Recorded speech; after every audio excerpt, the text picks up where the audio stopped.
నేను వాస్తు పండిట్ చంద్రచర్ల ధనంజయ స్వామి కుమారుడు పూజారి రవిచంద్ర వాస్తు విద్వాన్. ఈరోజు మేము హైదరాబాద్లో ఉన్నాము. ఇక్కడ ఒక ఇంటి వారు చూడండి, తూర్పు గోడ ఇక్కడుంది, ఉత్తరం గోడ ఇక్కడుంది. వీళ్ళు ఎందుకోసం తీసుకున్నారో తెలియదు, కానీ ఈశాన్య భాగాన్ని బయటికి వదిలేశారు. ఇలాగే ఎవరో చెప్పారు ఈశాన్యం ఖాళీగా ఉండాలి. ఇప్పుడు ఖాళీగా లేదు, ఈశాన్య భాగాన్ని మనము ఇంటి నుంచి బయటికి వదిలేసాము. దీనివల్ల వీళ్ళు అనేక ఇబ్బందులు పడ్డారు. ఆ ఇబ్బందులు ఒకటి కాదు, 4-5 రకాలుగా వాళ్ళు ఇబ్బంది పడుతున్నారు.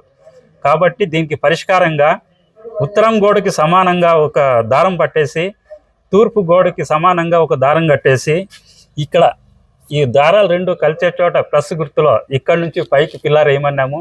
అలాగే కూడా పైన స్లాబ్ కూడా కొద్దిగా 1.5 అడుగు అలా లోపలికి ఉంది, అది కూడా ఫ్రంట్ ఎక్స్టెన్షన్ చేసుకునేసి ఇటు సైడు ఉత్తరం సైడు 3 అడుగులు గోడ కట్టవలసిందో తెలియజేస్తూ, అలాగే సింహద్వారానికి ఎదురుగా గేట్ పెట్టేసి మిగిలిన భాగాన్ని గోడ కట్టేస్తే త్వరగా వీళ్ళ సమస్యలు పరిష్కారం అవుతాయని తెలియజేస్తున్నాం.